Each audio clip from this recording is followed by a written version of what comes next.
तीन दिवसीय दिल्ली दौरे पर पहुंचे मुख्यमंत्री पुष्कर सिंह धामी केंद्रीय मंत्री नितिन गडकरी से करेंगे मुलाकात। पार्टी संगठन के नेताओं से भी आगामी रणनीति पर होगी चर्चा।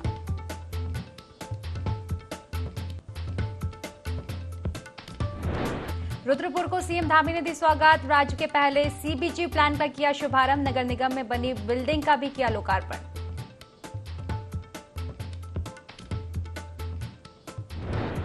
एसटीएफ और वन विभाग की संयुक्त टीम को मिली बड़ी सफलता। बाघ की खाल और 15 किलो हड्डी के साथ 4 वन्य जीव तस्कर गिरफ्तार। वन्य जीव अधिनियम के तहत मुकदमा दर्ज कर भेजवा जेल।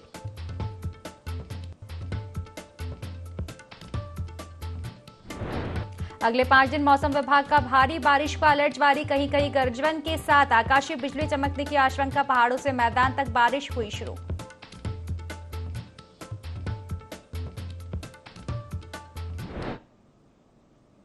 नमस्कार, देवभूमि लाइव देख रहे हैं आप और मैं हूं आपके साथ खुशी व्यास। चलिए रुक करेंगे आज की खास खबर की ओर, जहां उधम सिंह नगर के दौरे के चलते मुख्यमंत्री पुष्कर सिंह धामी अपने गृह क्षेत्र खटीमा पहुंचे। इस दौरान उन्होंने प्रदेश के सभी जनपदों के जिलाधिकारियों से वर्चुअली मीटिंग की और जिलों में आपदा राहत हेतु चलाए जा रहे कार्यक्रमों की जानकारी ली। इसके साथ ही सभी आला अधिकारियों को निर्देशित किया। इस दौरान मीडिया से बात करते हुए सीएम धामी ने कहा कि प्रदेश में मानसून के कारण कई स्थानों पर आपदा के हालात बने हुए हैं, जिसको लेकर सभी अधिकारियों को आपदा की स्थिति में तैयार रहने के लिए निर्देशित किया गया है। जो बरसात हो रही है उसको लेकर पूरा प्रदेश का प्रशासन पूरी तरह से अलर्ट मोड में है और लगातार मैं स्वयं भी उसकी मॉनिटरिंग कर रहा हूँ। जिले के सभी अधिकारियों को कहा गया है कि कहीं पर भी अगर कोई आपदा जैसी स्थिति बनती है अतिवृष्टि के कारण से किसी भी प्रकार की, तो तत्काल वहाँ पर मौके पर पहुँच लोगों को राहत के कार्य करें, लोगों की मदद करें और आपदा की स्थिति के लिए हमेशा तैयार रहने के लिए और सभी जितने विभाग हैं वो सारे विभाग एक दूसरे से कोऑर्डिनेशन करते हुए आज भी हमने इसको लेकर समीक्षा की है कुमाऊं मंडल के सभी जिले के अधिकारियों से और उनको जो जरूरी दिशा निर्देश दिए। मातृ सदन के स्वामी शिवानंद ने कैबिनेट मंत्री सतपाल महाराज पर जमकर निशाना साधा है। उन्होंने कहा कि सतपाल महाराज नदियों के चैनलाइजेशन के लिए पूरी योजना बनाकर हाईकोर्ट जाएंगे ताकि बाढ़ की परिस्थितियों से पार पाया जा सके, लेकिन चैनलाइजेशन से केवल खुदाई होगी, कुछ भी नहीं है। चैनलाइजेशन के नाम पर जेसीबी पॉकलैंड से जमीन खुदाई की अनुमति दी जाएगी और सारा माल स्टोन क्रेशरों को भेजा जाएगा।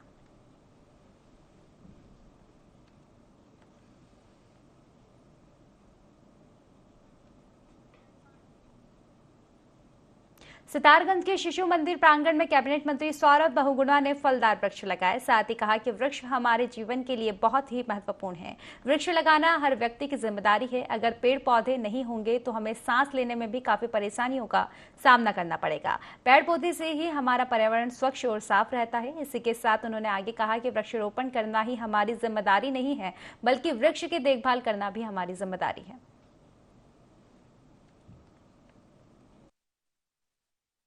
कि समस्त उत्तराखंड वासियों को बहुत बहुत शुभकामनाएं, देशवासियों को शुभकामनाएं। देखिए ये पर्व जो है वो हमारी संस्कृति और पर्यावरण दोनों को जोड़ता है। हमारी संस्कृति पूरा हरेला के लिए को मनाती है और हमारा पर्यावरण की रक्षा करने के लिए भी पेड़ लगाने बहुत ज़रूरी है।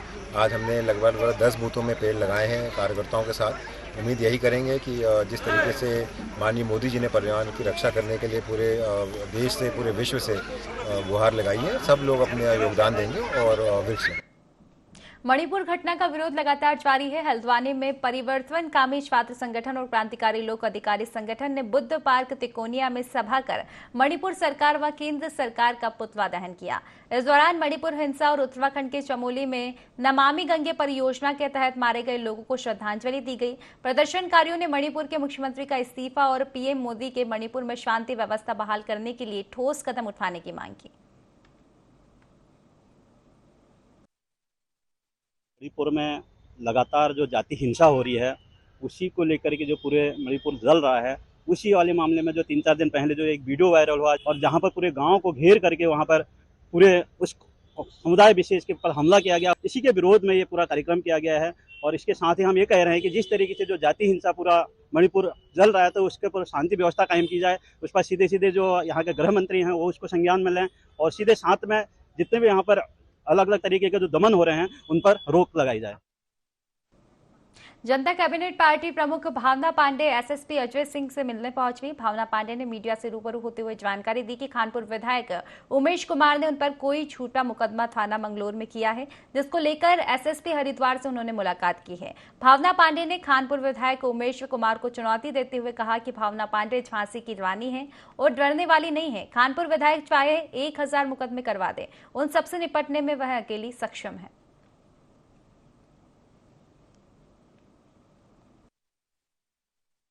जर्नलिस्ट ने मुझे फ़ोन किया कि मैंगलोर थाने में आपके खिलाफ मुकदमा दर्ज हुआ। तो कुछ षड्यंत्रकारी उमेश कुमार जो पिछले कई दिनों से जब मैं क्षेत्र में आई कुछ न कुछ षड्यंत्र कर रहा है। कभी मेरी वीडियो वायरल करता है, कभी प्लेन पहाड़ की राजनीति करना चाहता है, मुझे बदनाम करना चाहता है। इसने धोखे में जाके मैंगलोर थाने में इंस्पेक्टर को फ़ोन करके मैनेज करके मेरे खिलाफ एक तरफा मुकदमा दर्ज कराया। तो रात को मेरी जब एसएसपी साहब से रात को बात हुई, उन्होंने कहा कोई नहीं, आप ऑफिस में आइए, बताइए अपना, मुझे मेरी नॉलेज में नहीं है। तो अभी वही बात करने आई थी, तो उन्होंने कहा कि कोई बात नहीं, आप चले जाइए मैंगलोर, अपना वर्जन दे दीजिए और ख़त्म हो जाएगा केस। तो ये इस तरह के षड्यंत्र, तुम 1000 मुकदमे दर्ज करते हो भाई, उत्तराखंड की बेटी हुई, छोटे छोटे मुकदमे नहीं डरने वाली, झांसी की रानी हो। उत्तराखंड में महंगाई लगातार बढ़ती जा रही है। महंगाई को लेकर कांग्रेस नेता महेश शर्मा ने भाजपा विधायक को घेरा। इसका वीडियो सोशल मीडिया पर तेजी से वायरल हो रहा है, जहां कालाढूंगी विधायक बंशीधर भगत और कांग्रेस महासचिव और कालाढूंगी से विधायक सीट से प्रत्याशी रहे महेश शर्मा आमने सामने आए, तो कांग्रेस नेता ने अपने ही अंदाज में जवाब देते हुए कहा कि अपनी नाकामी को दूसरे पर मत वालिए। वीडियो में कविता के अंदाज में तंज कसा है।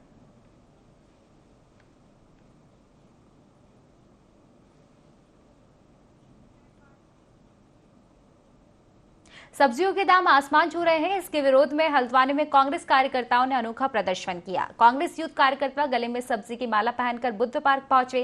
वहीं भाजपा सरकार के खिलाफ रोष जताते हुए कहा कि देश के गरीब और मध्यम वर्गीय परिवार के सामने जीने का संकट खड़ा हो गया है। जनता महंगाई, बेरोजगारी की वजह से परेशान है और केंद्र व राज्य सरकार आंख मूंचे बैठी हुई है। प्रशासन जामखोरों पर कार्यवाही के साथ ही सब्जी के रेट पर काबू करे, ताकि आम जनता चैन से 2 रोटी खा सके।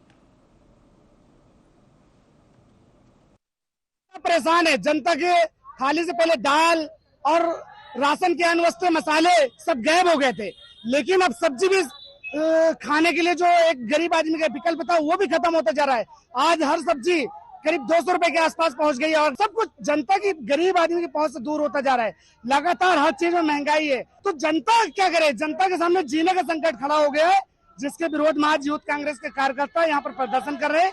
हम लोग मांग कर रहे हैं तत्काल जो ये कीमतें बढ़ रही है सब्जी की, दालों की, खाद्य वस्तुओं की, इन पर अंकुश लगाने के लिए केंद्र और राज्य सरकार ठोस नीति बनाए। ये जो महंगाई बढ़ती जा रही है, पहले तो सिलेंडर महंगा कर दिया गया हमारे प्रधानमंत्री जी ने, फिर देश में राशन महंगा हुआ, अब सब्जियां महंगी हो रही है, क्योंकि आम इंसान जिसकी दिहाड़ी, जो मजदूरी, लेबरिंग करता है, उसकी कम से कम मासिक आय 5000 तक होती है। अगर वो बेचारा चलो सिलेंडर भी भरता है तो बेचारा राशन क्या खाएगा? मेन तो इंसान पेट भरेगा ना।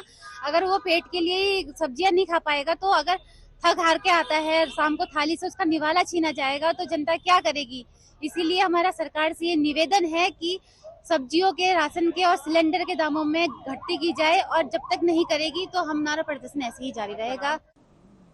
उत्तराखंड में आफत की बारिश से पर्वतीय जिलों में काफी नुकसान पहुंच रहा है। वहीं मौसम विभाग ने एक बार फिर बारिश को लेकर अलर्ट जारी किया है। मानसून की आपदाओं को देखते हुए देहरादून के राजकीय दून अस्पताल में प्रशासन सजग नजर आ रहा है। दून मेडिकल कॉलेज के प्राचार्य डॉक्टर आशुतोष सयाना ने बताया कि आपदाओं की सूचना को देखते हुए हमने अपने आपातकाल विभाग को अलर्ट मोड पर कर दिया है। साथ ही जितने भी चिकित्सक हैं वे अपने अपने क्षेत्रों में भी उपचार कर सकते हैं, उसकी संपूर्ण तैयारी हमने कर ली है। जब से जो है इस बीच बारिश जो है कुछ ज़्यादा हुई है और आपदा की जो भी सूचनाएं और जो समाचार मिले हैं, हमने पहले ही अपने इमरजेंसी विभाग को अलर्ट कर दिया था और हमने जो भी चिकित्सक हैं वो अपने अपने क्षेत्रों में जो भी उपचार कर सकते हैं उनकी संपूर्ण जो है तैयारियां हमने कर ली हैं। मणिपुर में हुई हैवानियत से जनपद बागेश्वर में भी आक्रोश है। बागेश्वर में कांग्रेस ने मणिपुर और केंद्र सरकार की कार्यशैली को लेकर पुतला फूंका। पूर्व राज्यसभा सांसद प्रदीप टम्टा, पूर्व विधायक ललित, महिला कांग्रेस अध्यक्ष वादी ने डबल इंजन सरकार को फेल बताया। कांग्रेस का आरोप है कि बीजेपी शासित पहाड़ी राज्यों में महिलाएं सहमी हुई है। उत्तराखंड में भी अंकिता भंडारी केस से जिस तरह वीवीआईपी का नाम छुपाया जा रहा है, इससे स्पष्ट है कि डबल इंजन की सरकार में महिलाओं की स्थिति बद से बदतर है। मणिपुर की घटना को एक पूरे समाज के लिए, महिला समाज के लिए, हमारे समाज की बड़ी शर्म की बात है। दूसरी मैं से एक राष्ट्रीय शर्म की बात करता हूँ। उस विश्व गुरु के शासन काल में इस प्रकार की जो घटनाएं हो रही, बड़ी शर्मनाक घटनाएं हैं। मैं और साथ साथ हम सब लोग, पूरे कांग्रेस के लोग, आप विश्व गुरु की बात करते हो, पहले अपने देश को संभालो, अपने घर को संभालो, उसके बाद विश्व की बात। मणिपुर तो आपके सामने एक उदाहरण आ रखा है। ये पूरे पड़ोसी राज्य में जहाँ जहाँ इनके अपने मुख्यमंत्री है, उत्तराखंड का सबसे बड़ा उदाहरण है। अंकिता भंडारी है, पिंकी है, उत्तरकाशी की घटना है। इन घटनाओं में जब इनके मुख्यमंत्री पर्दा डालने की कोशिश कर सकते हैं, तो भाई ऐसी विभत्स घटनाओं को तो मणिपुर के मुख्यमंत्री ने क्या नहीं करा होगा, जब पूरे राष्ट्र में कहीं ना कहीं हमारी बहुत किरकिरी आज इस मणिपुर की घटना से उठी है। और हम चाहते हैं माननीय गृह मंत्री जी और माननीय प्रधानमंत्री जी तत्काल जो है मणिपुर की सरकार को बर्खास्त किया जाए। मणिपुर में जो मतलब आज तक के इतिहास में ऐसी घटना आपने कहीं नहीं देखी होगी। मेरी तो जनता से अपील है कि जनता को जो है अपनी महिलाओं के सम्मान में आगे आना चाहिए। महिलाओं को कम से कम खास तौर पर राजनीति से ऊपर उठकर किसी भी दल की महिला हो, अपने वजूद को बचाने के लिए आगे आना चाहिए। आप मणिपुर के इस गृह युद्ध को रोकिए। प्रधानमंत्री ने ध्यान नहीं दिया, लेकिन हैरान की ये बात है कि देश के गृह मंत्री 4 दिन तक मणिपुर का दौरा कर, जब तक वीडियो वायरल नहीं हुआ उसका संज्ञान नहीं लिया गया। अब ये तो एक हादसा आया है, कई हादसे हो सकते हैं। खबरों में आगे बढ़ेंगे। वहां सितारगंज के महाराणा प्रताप चौक पर लोक निर्माण विभाग ने अतिक्रमण हटाने की कार्यवाही की है, जिससे बढ़ते ट्रैफिक से निजात मिल सके। लोक निर्माण विभाग के जेई सतपाल सिंह ने बताया कि लोक निर्माण विभाग ने पिछले 2 सालों में सितारगंज में अतिक्रमण हटाने की कार्यवाही की है। इसी कड़ी में महाराणा प्रताप चौक से व्यापारियों के अवैध अतिक्रमण को हटाया गया। इसके साथ ही सभी व्यापारियों को दोबारा अतिक्रमण न करने की हिदायत दी गई है।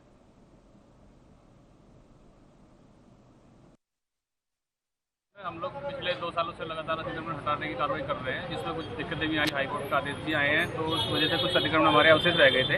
महाराणा प्रताप चौक पे जो है कुछ समय से गाड़ियों को निकलने में बड़ी दिक्कत हो रही थी, क्योंकि टर्निंग जो रेडियस है वो कम होता जा रहा था जगह कम होने की वजह से। तो अब जो है हमने जो कोने पे जो दुकानें बनाई हुई थी, उन दुकानों को हटाया है, जो 3 साइड डाल करके आगे बढ़ा दी गई थी। नाली तक हमने अतिक्रमण फिलहाल हटा दिया है, ताकि जो हैवी गाड़ियाँ या हैवी लोड वाली गाड़ी है उनको निकलने में और घूमने में कोई दिक्कत नहीं। ये अतिक्रमण की चिन्हीकरण की कार्रवाई हम जैसे बताया मैंने 2 साल पहले से चली आ रही है, उसी में लोग भी अतिक्रमण चिन्हित में थे। और अभी बस वो बीच में जो है कुछ हाईकोर्ट के आदेशों की आने की वजह से रुकावट लगी थी। अब उन्होंने जो अतिक्रमण हटाने की कार्यवाही। खबर देहरादून से है, जहां डीएम सोनिका की अध्यक्षता में कलेक्ट्रेट में अवैध खनन की रोकथाम व प्रभावी नियंत्रण के लिए संबंधित अधिकारियों एवं क्षेत्रीय जनप्रतिनिधियों के साथ बैठक की गई। बैठक में डीएम ने संबंधित उपजिलाधिकारियों को निर्देशित किया अपने अपने क्षेत्रों में अवैध खनन की शिकायतों पर प्रभावी कार्रवाई करें और इसके साथ ही स्थानीय जनप्रतिनिधियों से समन्वय करते हुए अवैध खनन की शिकायत वाले क्षेत्रों में टीमें भेजकर निरंतर कार्रवाई की जाए।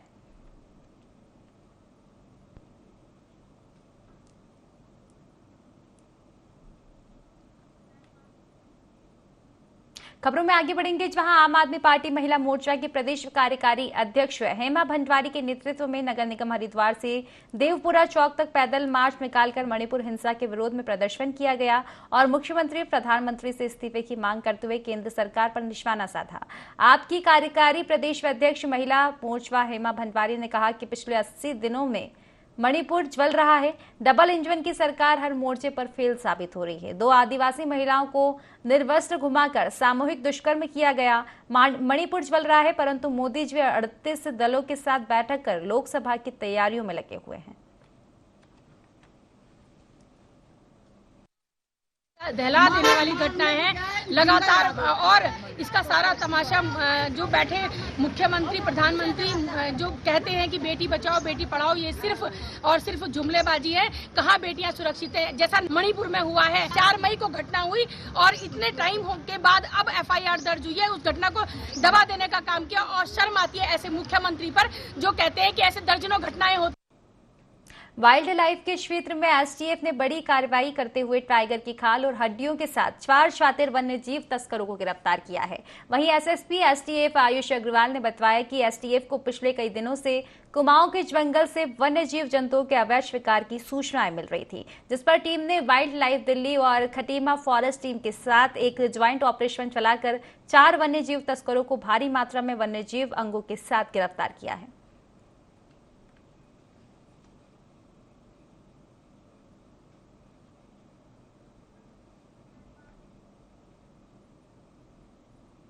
बाजपुर रोड स्थित Kumaon Garhwal chamber of commerce and industry KGCCI के नवनिर्मित भवन का उत्तराखंड प्रदेश के मुख्यमंत्री पुष्कर सिंह धामी ने लोकार्पण किया। सीएम धामी के काशीपुर पहुंचने पर औद्योगिक क्षेत्र के उद्योगपतियों ने उनका जोरदार स्वागत किया। इस दौरान KGCCI का बैंकेट हॉल उद्योगपतियों से खचाखच भरा हुआ था। इंटेलिजेंस और पुलिस प्रशासन पूरी तरह से मुस्तैद नजर आया। तो वहीं इस दौरान प्रदेश के मुख्यमंत्री पुष्कर सिंह धामी ने उद्योगों में आ रही परेशानियों को दूर करने का आश्वासन भी दिया। आपदा के समय हमारे यहाँ अधिकारीगण काम कर रहे हैं। निश्चित रूप से मैं सारी बातों की जानकारी भी लेने आया हूँ और जो मुझे जानकारियाँ मिली हैं हमारे अधिकारी मुस्तैद भी हैं। ये भी कहा गया है कि 24 घंटे हम लोग मुस्तैद रहेंगे, फ़ोन ऑन रखेंगे, समन्वय बना के काम करेंगे। आपदा का समय है, किसी प्रकार की छुट्टी और ये सब चीज़ें नहीं होगी। लगभग 32 सड़कें अभी अवरुद्ध है जिनके लिए काम जारी है। जो हमारे परिजन हैं उनसे कांटेक्ट किया जा रहा है। एक की जो टेक्निकल रिपोर्ट आने के बाद उसको भी मुआवजा देंगे। उत्तराखंड के पहाड़ी इलाकों में लगातार बारिश से गंगा का जलस्तर बढ़ गया है, जिसके चलते हरिद्वार, लक्सर और खानपुर क्षेत्र में कई गांव बाढ़ की चपेट में आ गए। इसी कड़ी में सीएम पुष्कर सिंह धामी ने हरिद्वार में हुए जलभराव को लेकर विभागीय अधिकारियों के साथ बैठक कर दिशा निर्देश दिए हैं। सीएम धामी ने कहा कि बाढ़ प्रभावित क्षेत्र का आकलन कराने के बाद आपदा क्षेत्र जो है घोषित किया जाएगा और 3 महीने तक बिजली के बिल और बैंक की किस्तों की वसूली स्थगित की जाएगी। भविष्य में बाढ़ से लोग प्रभावित न हो इसके लिए कार्य किया जा रहा है। जहां बाढ़ का खतरा होगा वहां बाढ़ नियंत्रण केंद्र बनाए जाएंगे।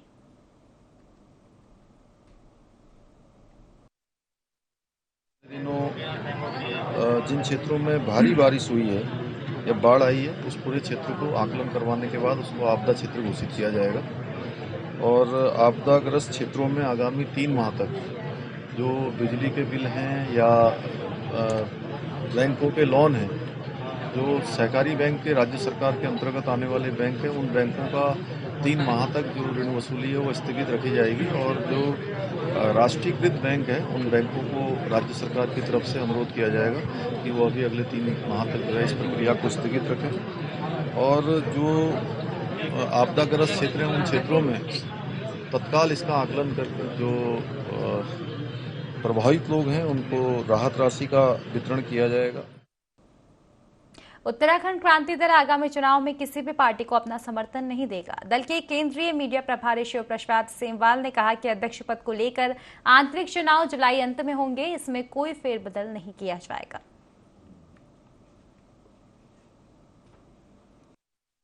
हमारे कुछ शीर्ष पदाधिकारियों ने कुछ दिन पहले अखबार में यह बयान दिया है कि हम लोग आने वाले लोकसभा चुनाव में कांग्रेस को अपना समर्थन देंगे।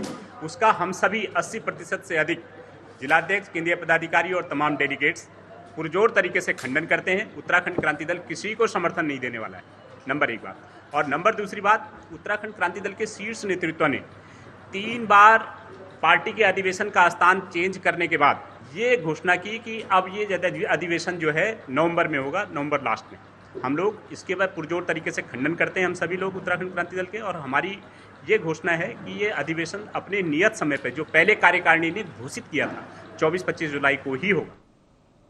अखिल भारतीय अखाड़ा परिषद के अध्यक्ष श्री महंत रविंद्रपुरी महाराज ने सीमा हैदर की जांच किए जाने की वकालत की है। सचिन और सीमा की प्रेम कहानी पर सवाल खड़े किए और सीमा हैदर पर जासूसी के आरोप लगाए। वहीं श्री महंत रविंद्रपुरी ने चमोली में सीवेज ट्रीटमेंट प्लांट में करंट फैलने से 16 लोगों की मौत पर गहरा दुख जताया। देखिए, जो सीमा हैदर का इशू है हम भी आजकल देख रहे हैं। मैं समझता हूँ शायद जब से सीमा जी पकड़ी गई है, सीमा हैदर पकड़ी गई है, तब से पूरे मीडिया में, पूरे हिंदुस्तान में सीमा हैदर को ही दिखाया जा रहा है। इसी के साथ फिलहाल की खास खबरों में बस इतना ही। आप बने रहिए IND 24 के साथ। नमस्कार।